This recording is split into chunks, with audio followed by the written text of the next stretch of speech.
Hey everybody, welcome to my channel. If you are new, my name is Chris. Today I'm going to do something that I normally never do, which is review a single perfume. I usually like to wait a couple months for things to settle down. I don't like to blind buy or rush and blind buy newest releases because many times I have been very disappointed. I also put myself on a self-imposed limited blind buy for the year of 2023, and I only made it 2 weeks into the month of January, and then I heard about this release and blind bought this, of course, sight unseen, because almost every release by Parfums de Marly has been one that I have liked or loved. I will tell you, this is not a first impression. I'm not a big fan of first impressions, just in my opinion.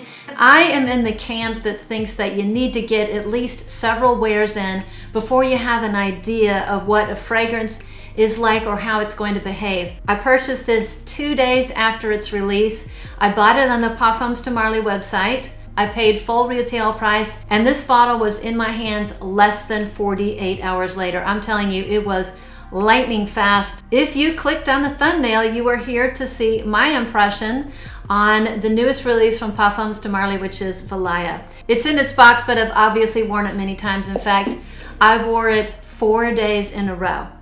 So I have a really good idea of what this smells like. It's not an overly complicated perfume, but it is lovely. And the first thing that surprised me was actually the bottle.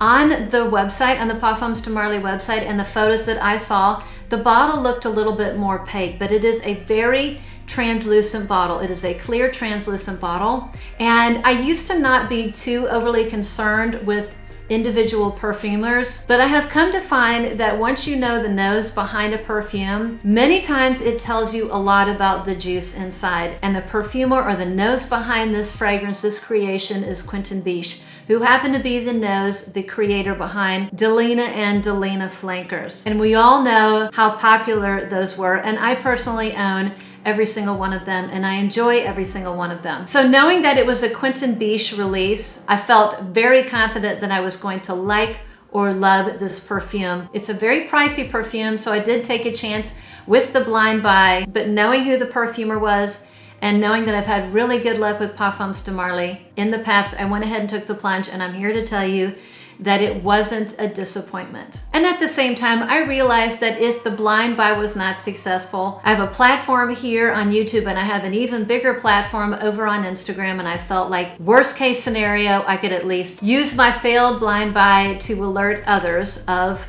my experience.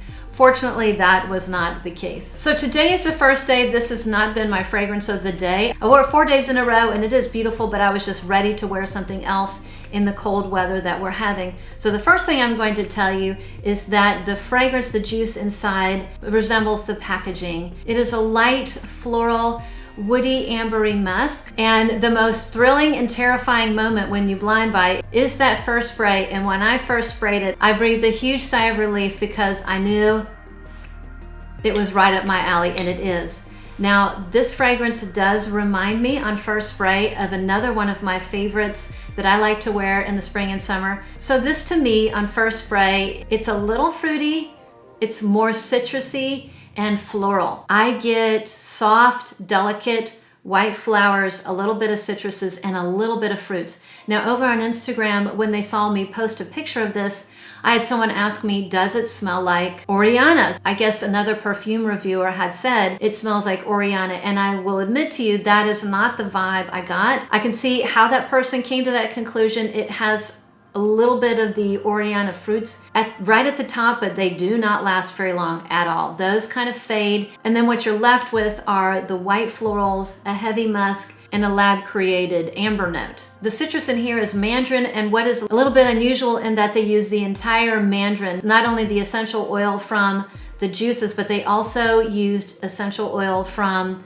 the rind, so they got a very complete picture of the mandarin. And I will tell you that I definitely get a mandarin type of citrus in here.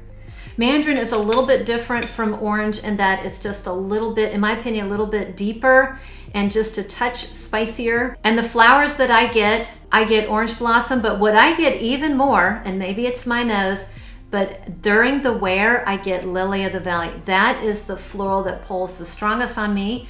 So it's orange blossom, lily of the valley, and then a very heavy musk. In my opinion, fragrances can have all different types of musk. You can have kind of scratchy musks that I don't love that are in the Narciso Rodriguez cubes. You can have a clean musk and you can have an aquatic musk. And the musk in here, in my opinion, reads a little bit on the aquatic side. It is not an aquatic fragrance. If you took a slightly aquatic take on a musk, you would come up with the musk in here. Now there are a couple of fantasy notes in here. I want to say one of the fantasy notes is called Nympheal, and I think it is a take on a white floral, and another fantasy note is in the base. It's a take on an amber. But the heart of this fragrance, once you get past the little bit of citrusy fruitiness at the top, the heart is a citrus mandarin white flower musk. The musk in here is very prominent. So if you do not like your musky fragrances, this is probably not going to be the Parfums de Marly for you. Musk can be hit or miss with me. Most of the time I like my musk. Very few cases I don't enjoy them. But the musk in here is beautiful. So it does remind me an awful lot of Fleur Narcotique, particularly in the opening and the deep dry down. Now in the mid, they do kind of take their own turn, but they come back together. This, in my opinion, is the much muskier, slightly more aquatic, woody take on Fleur Narcotique.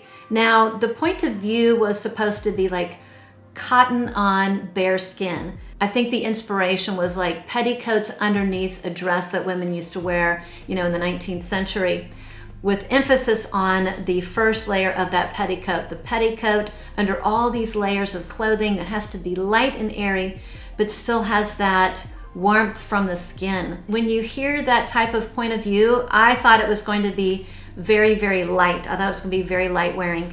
The surprising thing to me is how long this lasts.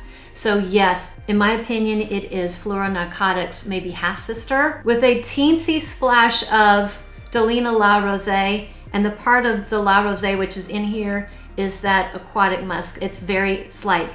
So if you like Fleur Narcotique, more than likely you're going to love this, and this one performs much stronger than Fleur Narcotique. So I sprayed this on my jacket the minute I got it Friday morning. Today is Tuesday, and I can still smell it on my jacket today. It is that strong.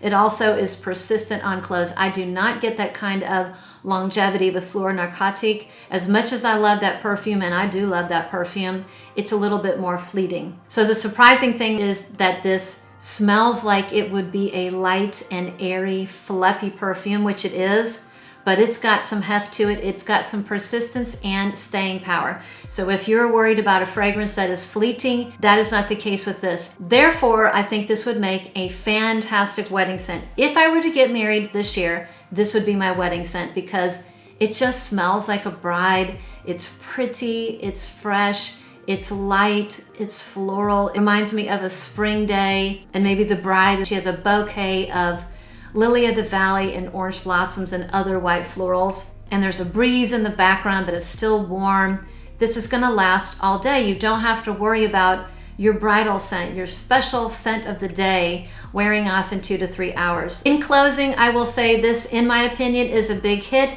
I'm not disappointed at all that I purchased it, but I wouldn't recommend blind buying because I think by the end of this week, and for sure next week, it is going to pop up in a lot of popular department stores, at least in the US. I don't know about Canada and Europe, but it's supposed to be at Bloomingdale's, Nordstrom's, and I believe Neiman Marcus and Saks very, very soon. You do not need to blind buy this perfume, even though it's lovely. And just as a disclosure for transparency, all my other Parfums de Marly's, I got them all on discount. So eventually, if you are in love with this perfume and it is beyond your price point, the price will surely come down over the next 2 years, and maybe some sites will have specials here and there. But even at full price, I am not disappointed at all in my purchase. I wore it 4 days in a row, and to be honest, even though I loved it, I was ready to wear something else. I'm not one of those people that wears the same perfume over and over again. I get kind of itchy to wear something else. And in my opinion, this is just not suited for the cold. I really wanted to change my clothes so that I could wear a different perfume because it didn't match the bitter cold we're having right now. I like to wear fragrances with a lot of heft. Ambers, spicy, gourmands, incensey perfumes. Those are the perfumes I like to wear in the cold. So after this video, I'm going to put it back in its box and I'm going to move it into storage and bring it back out when the weather starts to turn. This is a good transitional weather fragrance too. Now, that doesn't mean that you can't wear it in the cold. I just happen to be one of those people that I definitely have a fragrance wardrobe. My perfumes do change according to the weather, and I don't like to wear, you know, fresh, light, musky florals in the wintertime. But I do love to wear them in the spring, summer, and transitioning into the colder weather. So that was it. That was my quick take on the newest release by Parfums de Marly, Valaya. Let me know in the comments if this is something that you think you might be interested in and you want to get your nose on. And again, if you're a fan of Fleur Narcotique, you're probably going to be a fan of this one as long as you like a heavy dose of musk, which in here I do. So thanks again for stopping by. If you are new, I appreciate you stopping by, and I will hopefully see you on the next one.